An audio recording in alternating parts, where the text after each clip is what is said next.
Jæja, þá snúum við okkur að kaflanum undrun sem fjallar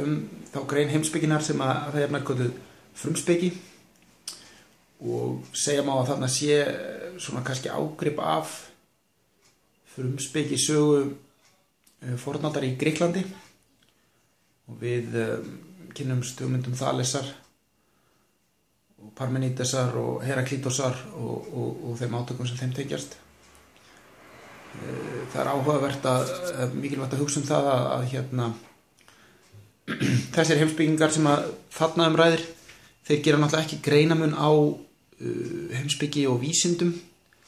þannig að þeir eru jöfnum höndum að fást við vísindalega þekkingu, starffræði og það sem við kannski í dag kallum heimspeki, hugtakagreiningu og skilning á því svona röklegri grunngerð veruleikans, orðað þannig. Og segja má að þegar við komum inn í Platón og síðan Aristóteles og þá annars vegar kenningu Platóns frummyndirnar og síðan hugmyndir Aristótelesar formin og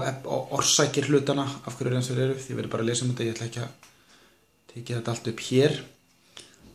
að í þeim lagður grunnurinn að þeirri ákveðnum og stórum hluta þeirra heimspeki vandamála sem við glímum við enn þann dag í dag, en í það minnsta grundvallar sjónarmið sem að einkenna alla heimspeki starfsemi miðalda fram á nýöld þegar Descartes og Spinoza og fleiri koma fram. Kannski líka rétt að hafa í huga við þurfum átt okkur á því að svipaðar pælingar komu fram við það, til að mynda í kínverskri heimspeki, búddískri heimspeki og svo framvegis, en þarna lagður grunnurinn að heimspeki hefðinni eins og við þekkjum hana. Sum af þessum vandamálum eru kannski virðast vera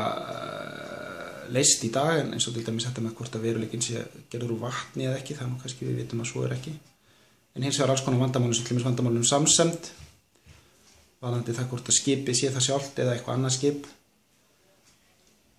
vandamál sem eru vel þess virði að glíma við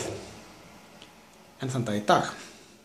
Þetta ekki léttasti kaflinn, en ég vonaði einbeitið ykkur að þessum texta, vegna þess að þarna virkilega áhugavert og efni sem að tengist því sem að síðar kemur í heimspekilegum og vísindalegum pælingum. Og ég lofa ykkur því að í þetta skipti þá fór ég meira og minna með satt og rétt mál. Takk fyrir.